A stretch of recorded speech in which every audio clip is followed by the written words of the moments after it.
Israel has officially approved the mobilization of 400,000 reserve troops. The government has directed the military to secure and seal all crossings leading into the Gaza Strip. Prime Minister Netanyahu has ordered a complete halt to the entry of goods and supplies into Gaza following Hamas's refusal to accept the most recent outline for extending the hostage negotiations.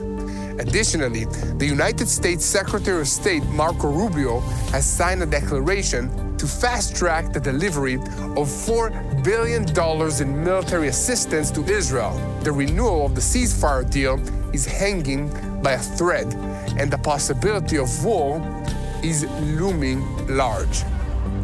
In the process of bringing 33 hostages home in Phase 1, Israel and the entire world witnessed the monstrous face of Hamas once again. They celebrate the murder of babies and return their bodies with pride. They torture and starve hostages while starving their own people in Gaza.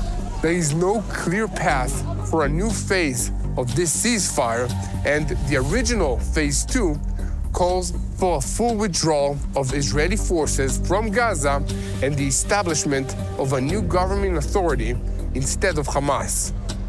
After witnessing the horrors that Hamas has inflicted, not just on Israelis, but on their own people, can Israel allow such leadership to remain unchecked on its borders? As the clock ticks, some really pressing questions remain. What will the next phase of a ceasefire actually look like? What is Israel prepared to accept after witnessing these Holocaust-like atrocities? And the biggest question of all, is Israel preparing to go back to war against Hamas in Gaza?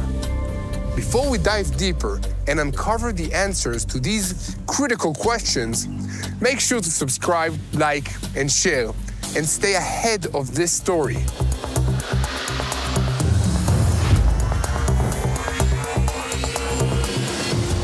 So, to break down the ceasefire deal brokered by Trump, here's how it was designed to play out. Phase 1, the initial stage, saw the release of 33 Israeli hostages, 29 of them alive, 4 brutally murdered in exchange for 737 Palestinian prisoners. A painful and difficult process, but just the beginning. Phase 2 was intended to bring a permanent ceasefire, the full withdrawal of Israeli forces from the Gaza Strip in exchange for all remaining hostages and the creation of a new governing authority in Gaza.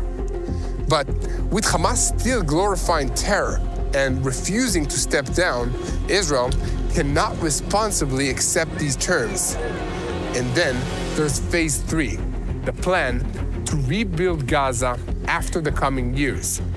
But under whose leadership?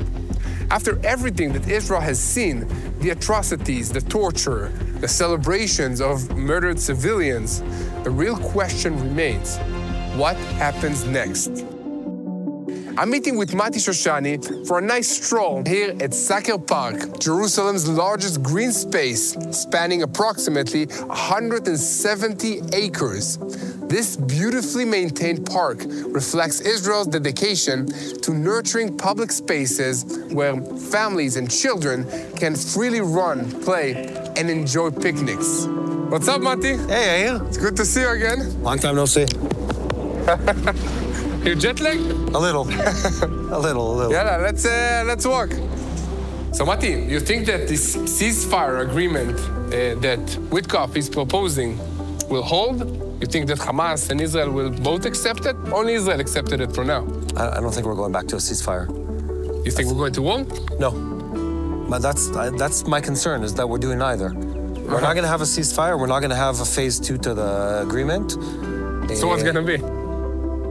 More of the same, sort of this like tenuous like relationship where Hamas are saying no, Israel saying no, and we're going to try to like squeeze through another like iteration of this agreement or another installment of the agreement. Maybe so get like, a little, like maybe release get a little, another. Now, okay. So now Israel stopped the humanitarian aid shipments into the Gaza Strip. No, but it's symbolic. Look, you've been pumping in aid for months now at an incredible rate. So even if you cut it off today, it's not like anyone's going to be hungry tomorrow. They have weeks of supplies in the Gaza Strip. I've seen the, videos of the Ramadan celebrations from Gaza. Yeah. And you see, tables filled with chicken and rice. They're not on the brink of starvation. So I think a lot of what's happening is symbolic. Hamas don't want to commit and can't commit to the next phase. They're also not in agreement at all, like between their leadership levels. Yeah. External Hamas, like let's call it Hamas. In Qatar. In Qatar, Hamas in the hotel. Let's call it Hotel Hamas. Yeah. The executives are in Qatar and other countries, and the leadership inside, let's call it Younger Sinwar in the Gaza Strip. Yeah. They're not at all in agreement about what the next phase is. What they do know is they don't want to seize the struggle against Israel. I think Hamas identifies what Israel and the U.S. were attempting to do. What we're trying to do is push through aid and push through an international agreement that excludes Hamas from every possible discussion. So if you were in their position, and let's say we get in their head for a second, they're saying to themselves, no, I'm stopping everything. I'm stopping everything. Yeah. Why would I comply and cooperate with this kind of agreement if the entire end game here is to get me out of the game? And looks like they're playing their only card that they have, which is the hostages. I don't think that they're gonna, give it up completely. Well, they haven't. They've given us a couple dozen hostages back. They still have, 60-something hostages left at this point. I think 59, and 25 are maybe alive. The other 30-some are completely deceased, yeah. So, so they have a good number of hostages left in their hands. And they're not planning to release them. In any case, like the whole agreement going into this situation was that phase 2 was going to be sort of the deciding phase on releasing the hostages. And phase 2 was supposed to be a longer-term agreement. We're nowhere there. No, not even close. We're not even moving in the right direction. Hamas have made it very, very clear they're not trying to do that. Hamas have made it very clear that they're gonna torture the hostage situation and the Israeli psyche to the last moment that they can possibly do so. And that's what it seems they're doing again. It's lovely music. Yeah. It's pretty interesting. Again, a very Jerusalem moment there. Yeah.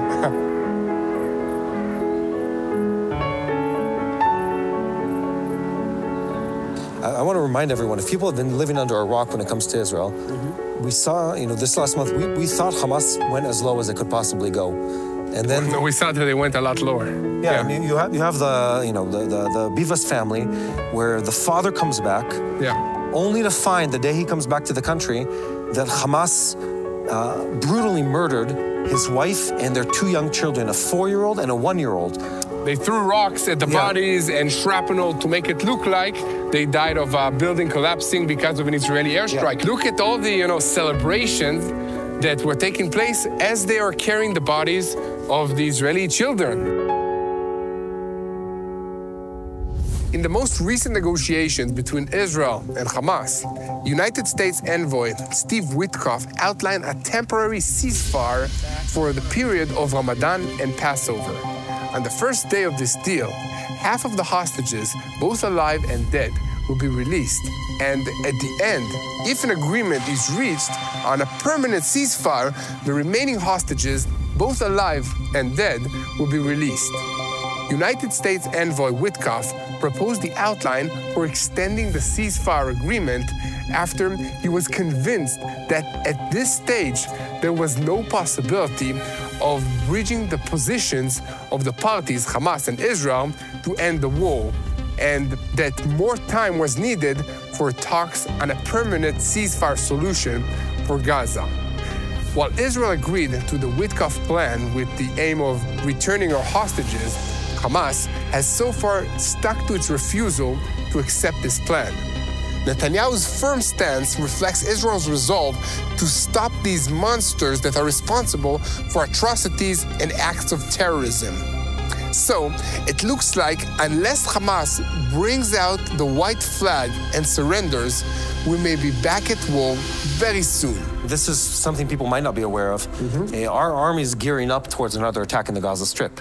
We've just replaced our chief of staff. We have a new chief of staff in place. This is according to publications made by the Israeli government. The only reason we didn't attack this week is because they're giving him a week to get into his new role before he goes to war again.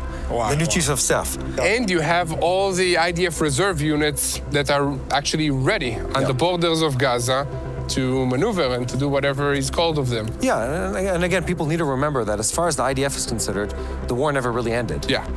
The army has a very quick ability now to go from rest mode to full-on attack mode. We might not have that in 6 to 12 months, but today, if someone says we're going back to Gaza, Lebanon, Syria, all at the same time, yeah, okay, just no another problem. day. Just another day. Give us a day or two, and everyone's back. We're about to climb up that staircase on camera. We have like 600 steps here that we need to climb. Let me catch my breath. Martin's out of shape, guys. Anyway. He's not walking and talking a lot. Let's speed up a little. Yeah, I'm always walking and talking. That's the problem. Okay, whenever you need to attack Iran. Or the Hamas, you can have it all. We lost party. The Trump administration says very, very openly to the Israeli administration, whatever you need to defend yourself, we give you have it. Okay. Whatever you need. Not only that, Trump himself is egging on Prime Minister Netanyahu, saying you should attack in Gaza. Yeah, I give you the support. I give you the support. Whatever you decide, I'm with you. You know, remove these guys, finish these guys. And it makes sense when you really think about it. Like, we've been fighting for 16 months already. It's time to be done with Hamas. No, it makes sense, yeah. Why are they still alive? Well, because we didn't finish the job yet. And because of the hostages. That's the reality of it. No, the hostages are a big piece of the story. But Israel chose not to do what was needed in the Gaza Strip to completely eliminate them because we were protecting the population. So guys, I wanted to show you the Israeli parliament, the Knesset, right here behind us. They're going to make some very, very serious decisions in the coming days regarding whether we will attack in the Gaza Strip, will we have an extension of the ceasefire agreement, and what will happen with the hostages. But before we go to talk about the decisions, please like, share, subscribe, and click this little bell button and help us share the truth of what is happening in Israel with the rest of the world. So Israel is preparing with, calling the reserve soldiers, receiving weapons from the United States. How is Hamas preparing for this potential to resume hostilities? I think we have to believe that they're taking this seriously. And seriously means that they're recruiting, which they've been doing throughout the war. By the way, the average age of a Hamas terrorist is 16 and a half. Secondly, they're booby-trapping everything in the Gaza Strip. They're planning to go back to war. Yeah. And I want to say this honestly, it doesn't really matter what the date or the season is. Hamas only does one thing in the Gaza Strip. It's build terrorism infrastructure. Preparing for war or fighting a war? There never is a season where they say, enough of that for now, let's build nice neighborhoods. Let's invest in education this time. They never do it, they never have done it. They have no interest in the world in doing that. They're saying, look, your entire end game is removing Hamas from the table altogether. Yeah. Why would I cooperate? Why should I play this game at all? I don't want to play. Definitely. Just let me continue with what I've been doing. So they're stalling, they're playing games, they'll say, we'll release hostages, we won't release the hostages. They're doing whatever they can to stall, to remain in power. Hamas doesn't have elections. They don't care what the public thinks. They don't care what the public does. All they want to do is destroy Israel. That's it. Yeah. And they're willing to sacrifice their people en route to that. They don't care about life. They don't care about their children. They don't care about the quality of life, not about their economy, not about the well-being of their own people. They only care about destruction and regaining control in the sake of radical Islam. Yeah. So unless we beat them and prove them that it's impossible, they won't change their opinion. Keep doing it. As we see, Yahya Sinwar, Ismail Haniyeh, the major leaders of Hamas were terminated, and Hamas still keeps going with the same ideology. I used to agree with them. With who? With the terrorists. They used to say about the Israelis and about the West that we didn't have the stamina that was needed to outlive and outfight them. And in the past, I think they were correct. October 7th war proved that they're wrong. We changed because of October 7th, and we went back to a pioneer mindset that understands that for several generations, you have to fight and live on the sword, or hold the sword in one hand at least, to maintain what you were given. True. We've shown them in the most powerful way possible that we're not afraid to fight a long war. But that aside, do you think we're going to go back to a full war in the Gaza Strip? Yes, I think we will. I think that we will carry out a maneuver in Gaza to destroy Hamas. I don't think that there will be any other way to remove them from the Gaza Strip other than with military force. I have a sense we're not going to do that. What do you think will happen? Let's call it a beefed up version of what we've done in past years, which is mount forces on the border, do airstrikes, and then have the forces do a very limited maneuver within the Gaza Strip and withdraw. And then place either an international party there or like outside third party security, basically mercenaries, instead of Hamas. Yeah. But we don't have this third party. This is the issue. I think that the key issue is now that everyone's eyes are on this, Trump administration has a lot of energy and focus on this topic. For sure. The Israeli government is talking about this, is ready. The forces are mobilized. Now is the time to put maximum pressure on the Hamas Gaza people and reach some kind of agreement where they don't have governance over the Gaza Strip. I think that's really the only option. Yeah, definitely. And if violence is necessary, so be it. If you need to literally airdrop in a different government to take over it, so be it. If you need to go fight again, let's do it, but you can't delay. Yeah. The minute you sort of like let it sort of stay where it is and maintain the status quo, this is going to be the reality for the next 5 years. Exactly. We have to like move quickly. And my concern, I'd say, even our encouragement is move quickly while people still have the attention and the energy to do so. Israel has come too far to revert to a time when our civilians near the Gaza border and throughout the nation of Israel live under constant threat of terror. We're not seeking a quick fix that can be easily broken, but are striving for a lasting solution that will bring enduring peace. As difficult as it may be, sometimes the path to peace requires confronting challenges head-on. While we wait with faith to see how things play out, stay safe and continue to pray for the peace of Jerusalem.